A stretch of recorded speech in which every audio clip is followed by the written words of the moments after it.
그래서 역사를 거슬러 올라가 보겠습니다. 이란이 위치하고 있는 우리가 흔히 중동이라고 알고 있는 곳의 고대 세계에서는 과연 히잡이라는 게 있었을까? 지금 그림을 보시면은 두 여성이 있는데 한 여성은 히잡을 쓰고 있고요. 그 뒤에 여성은 히잡을 쓰지 않고 있죠. 고대 세계에서 히잡이 기록이 가장 명확하게 드러나는 것은 기원전 1400년에서 1500년경에 아시리아라고 우리에게 알려진 아슈르 고대 왕국의 비문에 등장합니다. 정치적이고 종교적인 수도였던 이 아슈르라는 곳에 적용됐던 것 같은데요.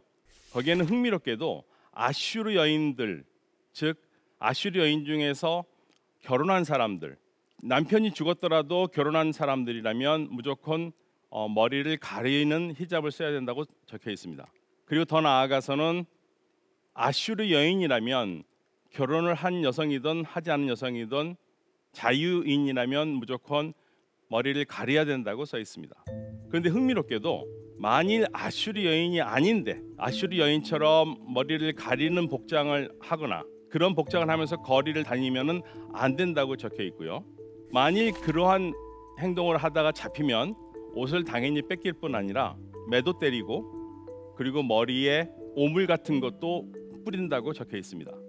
즉 적어도 아슈르 지역에서는 히잡이라고 우리가 부를 만한 것을 머리에 쓰고 다니는 것은 아주 자유롭고 신분이 높은 여인들의 전유물이었고요. 그렇지 않고 노예거나 하녀거나 창녀거나 이런 신분이 낮은 사람들은 절대 머리를 가릴 수가 없었던 거죠. 그렇다면 다른 지역도 그랬을까요? 사실 알 길이 없습니다. 다만 우리가 확실히 알 수 있는 것은 아슈르보다 먼저 있었던 슈메르 제국이라든지 그 외의 제국들에서는 여성들이 머리를 썼다는 기록은 정확하게는 없는데 혼인하는 날에 신부에게 베일을 씌웠다는 말이 있습니다.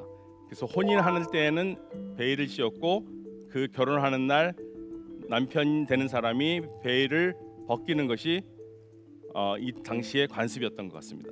그런데 그리스 로마 후대로 내려오면은 좀 지체가 높은 여성들이 신분을 나타내는 상징으로 이러한 베일, 즉 히잡을 쓰죠.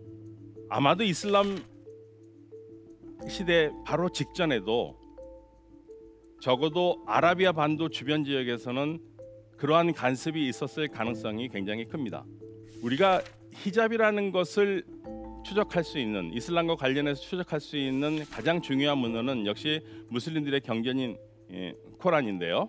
코란 속에는 그러면 히잡이라는 말이 있을까요? 코란 속에도 히잡이라는 말이 있긴 합니다. 그런데 코란 속에서 히잡은 지금 우리가 평소에 이야기하듯이 머리를 가리는 그러한 장치를 얘기하는 게 아니라 분리를 시킨다라는 그러한 뜻으로 있습니다.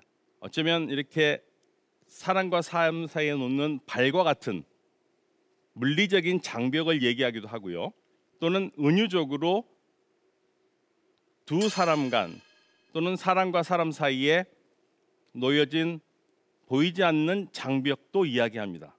예를 들자면 믿는 자와 믿지 않는 자를 가르는 것, 이런 말이 쓰이거든요. 그러니까 어떠한 물리적으로 두 객체를 나누는 그러한 것을 히잡이라고 그러죠.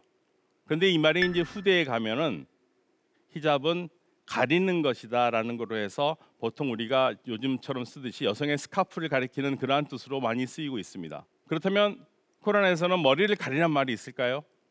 사실 정확히 따져서 머리를 가리란 말을 찾아보기 어렵습니다. 그런데 가슴을 가리란 말은 정확하게 있습니다. 그리고 믿는 여성들, 그리고 예언자의 아내와 믿는 여성들은 몸을 감싸서 다른 사람과 구분을 하도록 하라고 가르치고 있습니다.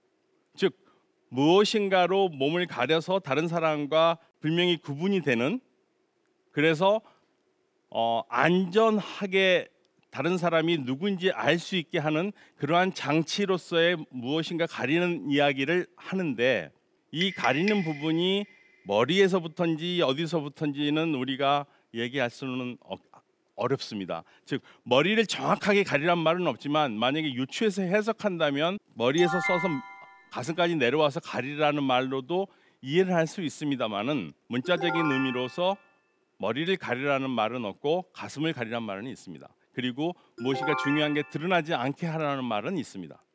사실은 이게 꾸란에서는 그렇지만 꾸란이 참 어려운 책이기 때문에 무슨 말인지 전하는 것을 정확하게 알기 위해서는 무슬림들은 후대에 예언자의 말과 언행을 적어놓은 책을 기준으로 해서 판단을 하는데요.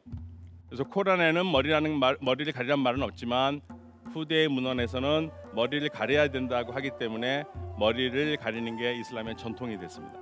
그래서 지금 사진에서 보시는 여성처럼 머리를 가리고 있는 그러한 모습들이 우리에게 참 친근한 모습이죠. 우리가 히잡이라고 하면은 대단히 많은 종류가 있는데요.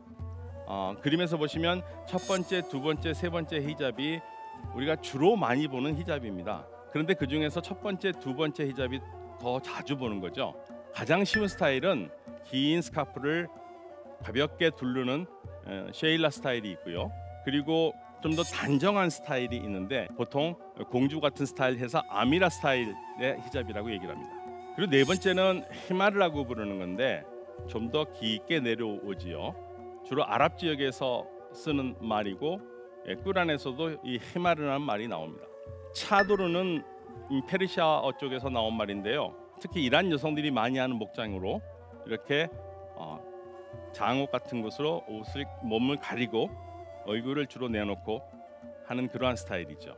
니캅이라는 것은 눈만 내놓는 스타일인데 주로 사우디아라비아에서 대표적으로 많이 입었던 것이고 그리고 근대 이전에 이집트에서 많이 했던 복장입니다.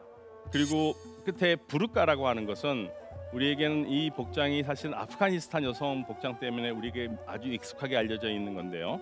눈가까지도 거의 이 모기장처럼 가려서 그러한 스타일을 얘기하는데 원래 부르카는 눈에서부터 쭉 내려오는 천을 얘기하는데 이걸 크게 전통적으로 부르카라고 부르고 있습니다.